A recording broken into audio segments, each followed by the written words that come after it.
विश्व की सबसे बड़ी अर्थव्यवस्था वाले देशों की बैठक की तैयारियां पूरी वीवीआईपी व्यवस्था पर प्रधानमंत्री मोदी की सीधी नजर।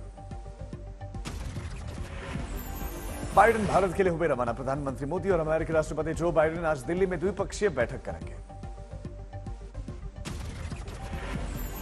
G20 शिखर सम्मेलन का जोरदार आगाज। विश्व के शक्तिशाली नेता बैठक करेंगे।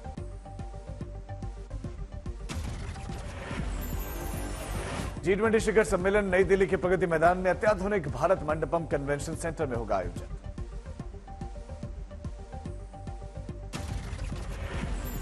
दिल्ली की सड़कों को कलाकृति, मूर्ति, फव्वारों, पौधों से सजा गया, जहां से गुजरेंगे विश्व के नेता।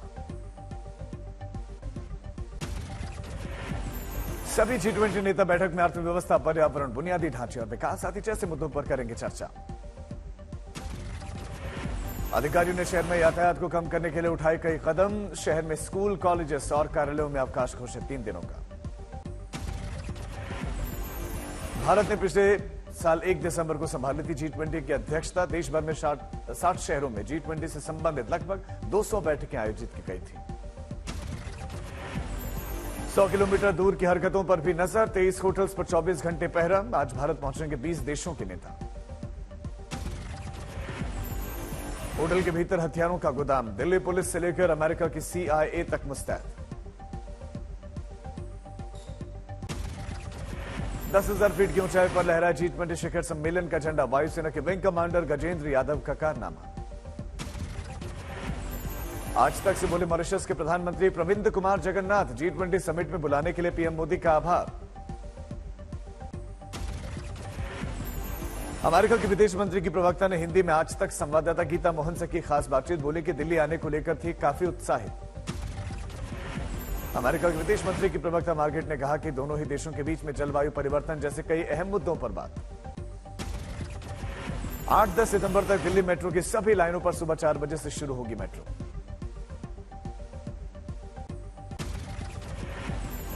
इंडोनेशिया के जकार्ता में आयोजित आसियान इंडिया समिट को प्रधानमंत्री मोदी ने किया संबोधित। कहा कि 21वीं सदी एशिया की सदी। पीएम मोदी ने लोगों से साझा किया मंत्र। कहा कि 1 अर्थ, 1 फैमिली, 1 फ्यूचर हमारा मंत्र। वसुधैव कुटुंबकम, 1 अर्थ, 1 फैमिली, 1 फ्यूचर की यही भावना भारत की G20 अध्यक्षता की भी थीम है। साथ ही पीएम मोदी ने चीन की घुसपैठ पर कहा कि अंतर्राष्ट्रीय कानून सभी देशों पर समान रूप से लागू हो। जकार्ता में G20 सम्मेलन को लेकर बोले प्रधानमंत्री मोदी। भविष्य की दिशा तय करेगा G20 का एक्शन प्लान। राहुल गांधी अपने यूरोप दौरे के दरमियान 8 सितंबर को ब्रसेल्स में कारोबारियों के साथ करेंगे मुलाकात।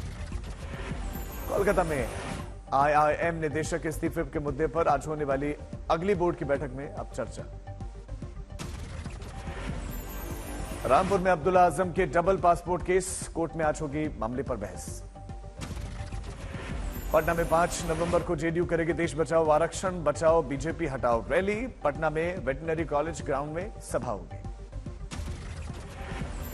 वाराणसी की तर्ज पर अयोध्या को मिलने जा रहे हैं जटायु क्रूज की शुरुआत। आज शाम 5 बजे सेवा की होगी शुरुआत। देश भर में जन्माष्टमी की रही धूम। कृष्ण मंदिरों में लोग नाचते गाते नजर आए। मथुरा से लेकर वृंदावन, द्वारका से आई जन्मोत्सव की मनमोहक तस्वीरें। मथुरा में भागवत भवन में रात के 12 बजते ही भव्य तरीके से भगवान कृष्ण की आरती की गई, अभिषेक किया गया। श्री कृष्ण जन्मभूमि में चांदी के कमल पर भगवान का अभिषेक। कामधेनु ने 251 किलो पंचामृत से स्नान कराया तो 500 किलो गुलाब के फूल और इत्र के बाद बारिश हुई। गुजरात के द्वारका में जगत मंदिर में विराजमान राजाधिराज द्वारकाधीश के जन्म के बाद करवाया गया मुख दर्शन। 2:30 बजे मंदिर के कपाट हुए बंद। द्वारकाधीश में मनाया गया शानदार जश्न। खूबसूरत तस्वीरें आई सामने। श्री कृष्ण जन्माष्टमी पर दिल्ली के इस्कॉन मंदिर पहुंचे गृहमंत्री अमित शाह। कान्हा के किए दर्शन। भोपाल में सीएम हाउस में देखी कृष्ण जन्माष्टमी की धूम। सीएम शिवराज सिंह चौहान ने फोड़ी दही हांडी, भजन गाकर झूमे। जन्माष्टमी महोत्सव में बोले सीएम शिवराज, सनातन संस्कृति हमेशा रहने वाली है, यह दुनिया को दिशा दिखाएगी। जन्माष्टमी पर गोरखनाथ मंदिर में देखा मुख्यमंत्री योगी आदित्यनाथ का बाल प्रेम। कृष्ण रूप में सजे बच्चों को सीएम ने दुलार किया। राज्य में श्री कृष्ण जन्माष्टमी समारोह का आयोजन। झारखंड के राज्यपाल सीपी राधाकृष्णन दही हांडी प्रतियोगिता में शामिल। श्रीनगर में इस्कॉन मंदिर श्रीनगर की ओर से कश्मीरी पंडितों ने मनाया शानदार जन्मोत्सव। निकाली गई भव्य शोभा यात्रा। उधमपुर में श्री कृष्ण जन्माष्टमी उत्सव की रही धूम। इस्कॉन मंदिर से जश्न की तस्वीरें आई सामने।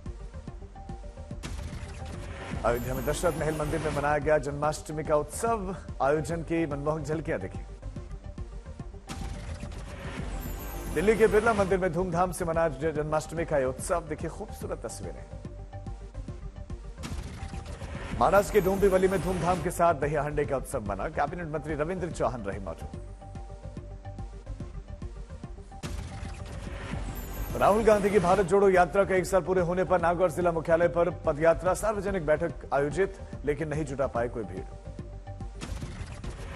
हनुमानगढ़ में 7वीं क्लास में पढ़ने वाले कृषा ने रोल बॉल प्रतियोगिता में जीता गोल्ड मेडल। कृषा अब राष्ट्रीय प्रतियोगिता के लिए जाएंगे तमिलनाडु। गुरुग्राम में अब ड्रोन से होगी रोजमर्रा के सामान की डिलीवरी। कंपनी ने सोसाइटी में बनाए पॉइंट्स। मुंबई में राज्यसभा सांसद और पूर्व क्रिकेटर हरभजन सिंह ने किया माइन ऐप को लॉन्च। बॉलीवुड हस्तियों के बीच में लॉन्च होते हुए इस ऐप को अजीत जोशी ने किया विकसित। बुल्ढाना में दही हांडी कार्यक्रम को देख बच्चे हादसे का शिकार हुआ। बालकनी की रेलिंग और दीवार का एक बड़ा हिस्सा गिरने से एक बच्चे की मौत तो दूसरे गंभीर रूप से घायल। रेवाड़ी में तेज बारिश ने खोली अनाज मंडी की पोल। खुले में रखा हुआ बाजरा पूरी तरह से भीगा। किसान बोले कि सरकार के दावे पूरी तरह से फेल। जमशेदपुर में पिकनिक कर रहे दोस्तों में से एक 26 साल के लड़का नदी में डूबा। पानी के बहाव के कारण नहीं बच सकी जान। बद्रीनाथ नेशनल हाईवे पर जोशीमठ में 2 घंटों तक लगा लंबा जाम। तीर्थयात्री फंसे जाम में। खेड़ा में कई दिनों के बाद से बारिश का आगमन। नडियाड और आसपास के इलाकों में झमाझम बारिश। छत्तीसगढ़ के दुर्ग में मौसम ने करवट ली। 2 दिनों से लगातार हो रही है बारिश। बरेली में मुस्लिम युवती ने हिंदू युवती को होटल में बुलाकर करवाया बलात्कार। जांच में जुटी है पुलिस। छपरा में पूर्व विधायक के भाई ने भतीजी पर गोलीबारी की। रंगदारी मांगने का लगाया था आरोप। नालंदा में बालू उठाने के दौरान 5 लोग नदी में डूबे। हादसे में 2 लोगों की मौत। कानपुर में पति ही निकला पत्नी का हत्यारा। 3 दोस्तों के साथ मिलकर पत्नी की हत्या की थी। अलीगढ़ में दबंग मंचले के खौफ से छात्रा ने स्कूल में कोचिंग जाना छोड़ा। दबंगों ने युवती के घर पर जमकर तोड़फोड़ की थी।